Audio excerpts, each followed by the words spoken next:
अस्सलाम वालेकुम, सत श्री अकाल।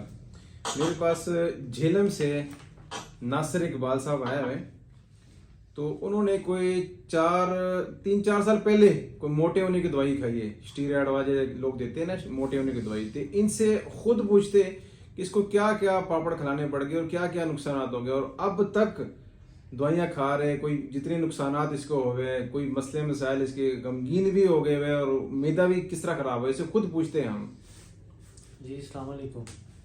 मेरा ना 3-4 साल पहले मैं ਜਿਹੜਾ ਨਾ ਮੋਟੇ ਹੋਣ ਦੀ ਦਵਾਈ ਖਾਧੀ ਤੇ ਅਜੇ ਤੱਕ ਜਿਹੜਾ ਨਾ ਮੈਂ ਕਾਫੀ ਜ਼ਿਆਦਾ ਪਰੇਸ਼ਾਨ ਆ। ਮੈਦਾ ਵੀ ਖਰਾਬ, ਜ਼ੁਬਾਨ ਵੀ ਖਰਾਬ, ਜਿਗਰ ਵਿੱਚ ਵੀ ਗਰਮੀ। ਤੇ ਮੈਂ ਉਹਨਾਂ ਭੈਣਾਂ ਭਰਾਵਾਂ ਨੂੰ ਅਪੀਲ ਕਰਨਾ, ਦਰਖਾਸਤ ਕਰਨਾ ਕਿ ਮੋਟਿਆਂ ਹੋਣ ਦੀ ਦਵਾਈ ਨਾ ਕਿਸੇ ਡਾਕਟਰ ਕੋਲ ਲਵੋ, ਨਾ ਕਿਸੇ ਹਕੀਮ ਕੋਲ ਲਵੋ। ਠੀਕ ਹੈ, ਜੋ ਅੱਲਾਹ ਤਾਲਾ ਨੇ ਨੈਚੁਰਲ ਚੀਜ਼ ਬਣਾਈ ਹੈ ਉਹਦੇ ਵਿੱਚ ਹੀ ਸਭ ਕੁਝ ਹੈ। ਖਾਓ ਪੀਓ, ਆਪਣੇ ਖਾਣ ਪੀਣ ਦਾ ਖਿਆਲ ਰੱਖੋ ਤੇ ਨਾ ਮੋਟੇ ਹੋਣ ਦੀ ਦਵਾਈ ਲਵੋ ਤੇ ਨਾ ਜ਼ਰੂਰਤ ਹੈ। मैंने इस पे पहले भी कितनी वीडियो बनाई है कि मोटे होने दवाई अगर आज आपको फ़ायदा दे रहे हैं तो कल आपका नुकसान दे सकते हैं। ख़ास तौर पर मैदा तो उन्हें फौरी डिस्टर्ब करना है। इंसान जब बच्चा शादी करते हैं उसमें बच्चे में बड़ा मसला हो जाता है, स्पर्म डेड हो जाते हैं।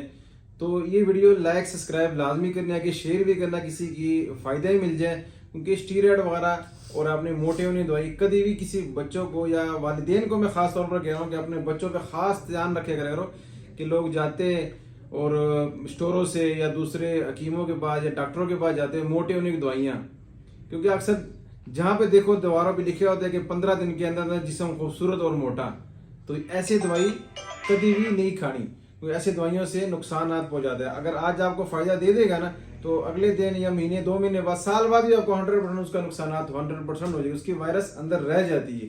तो बेहतर हाल ये कि अपने बच्चों को संभालो और अपने मोटे होने की दवाई किसी को भी नहीं खिलानी। अगले भी किसी दोस्त वगैरह को मशवरा दो कि मोटे होने की दवाई खिलानी ही नहीं है।